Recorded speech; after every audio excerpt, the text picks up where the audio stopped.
बच्चों, शेर तो शायद तुमने न देखा हो, लेकिन उसका नाम तो सुना ही होगा। शायद उसकी तस्वीर देखी हो और उसका हाल भी पढ़ा हो। शेर अक्सर जंगलों और कछारों में रहता है। कभी कभी वह उन जंगलों के आसपास के गांवों में आ जाता है और आदमी और जानवरों को उठा ले जाता है। कभी कभी उन जानवरों को मारकर खा जाता है जो जंगलों में चरने जाया करते हैं।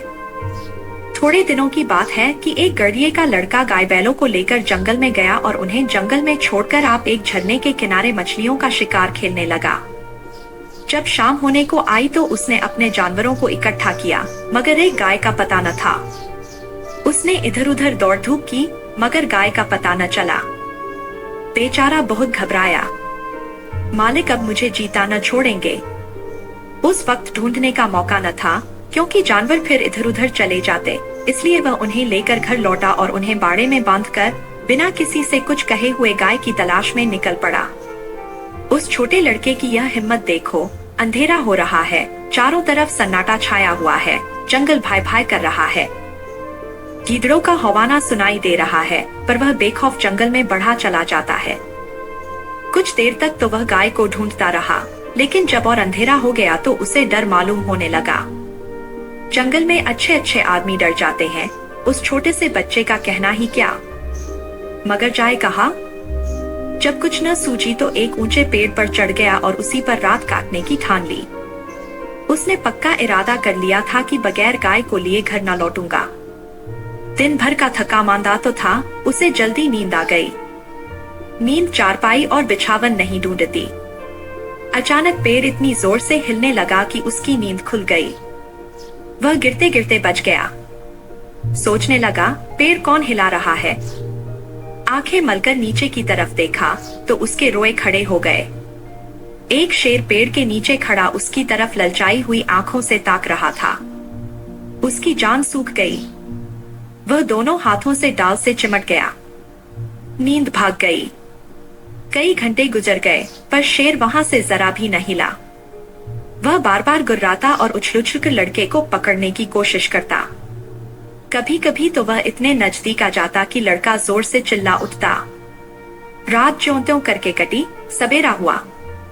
लड़के को कुछ भरोसा हुआ कि शायद शेर उसे छोड़कर चला जाए, मगर शेर ने हिलने का नाम तक न लिया। सारे दिन वह उसी पेड़ के नीचे बैठा रहा। शिकार सामने देखकर वह कहा जाता। पेड़ पर बैठे बैठे लड़के की देह अकड़ गई थी। भूख के मारे बुरा हाल था, मगर शेर था कि वहां से जौ भर भी न हटता था। उस जगह से थोड़ी दूर पर एक छोटा सा झरना था। शेर कभी कभी उस तरफ ताकने लगता था। लड़के ने सोचा कि शेर प्यासा है। उसे कुछ आस बंधी कि ज्यों ही वह पानी पीने जाएगा, मैं भी यहाँ से खिसक चलूंगा। आखिर शेर उधर चला। लड़का पेड़ पर से उतरने की फिक्र कर ही रहा था कि शेर पानी पीकर लौट आया। शायद उसने भी लड़के का मतलब समझ लिया था।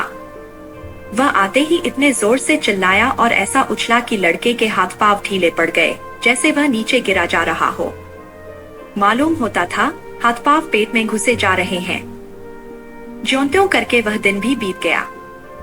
ज्यों ज्यों रात होती जाती थी, शेर की भूख भी तेज होती जाती थी।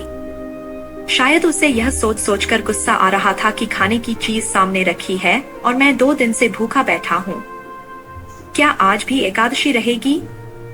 वह रात भी उसे ताकते ही बीत गई। तीसरा दिन भी निकल आया। मारे भूख के उसकी आंखों में तितलियां सी उड़ने लगी। डाल पर बैठना भी उसे मुश्किल मालूम होता था। कभी कभी तो उसके जी में आता कि शेर मुझे पकड़ ले और खा जाए। उसने हाथ जोड़कर ईश्वर से विनय की, भगवान, क्या तुम मुझ गरीब पर दया न करोगे? शेर को भी थकावट मालूम हो रही थी। बैठे बैठे उसका जी ऊब गया। वह चाहता था किसी तरह जल्दी से शिकार मिल जाए। लड़के ने इधर उधर बहुत निगाह दौड़ाई कि कोई नजर आ जाए, मगर कोई नजर न आया।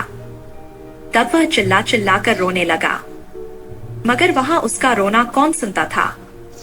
आखिर उसे एक तदबीर सूझी। वह पेड़ की फुनगी पर चढ़ गया और अपनी धोती खोलकर उसे हवा में उड़ाने लगा कि शायद किसी शिकारी की नजर पड़ जाए। एकाएक वह खुशी से उछल पड़ा।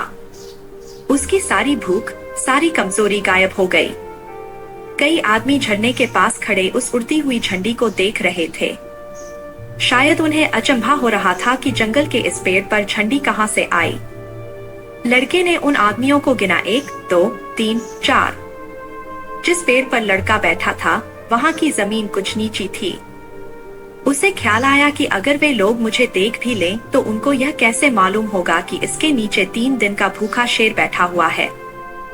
अगर मैं उन्हें होशियार न कर दूं तो यह दुष्ट किसी न किसी को जरूर चट कर जाएगा। यह सोचकर वह पूरी ताकत से चिल्लाने लगा। उसकी आवाज सुनते ही वे लोग रुक गए और अपनी अपनी बंदूकें संभालकर उसकी तरफ ताकने लगे। लड़के ने चिल्लाकर कहा, होशियार रहो, होशियार रहो। इस पेड़ के नीचे एक शेर बैठा हुआ है। शेर का नाम सुनते ही वे लोग संभल गए, चटपट बंदूकों में गोलियां भरी और चौकन्ने होकर आगे बढ़ने लगे। शेर को क्या खबर कि नीचे क्या हो रहा है। वह तो अपने शिकार की ताक में घात लगाए बैठा था। यकायक पैरों की आहट पाते ही वह चौंक उठा और उन चारों आदमियों को एक टोले की आड़ में देखा। फिर क्या कहना था, उसे मुंह मांगी मुराद मिली। भूख में सब्र कहा।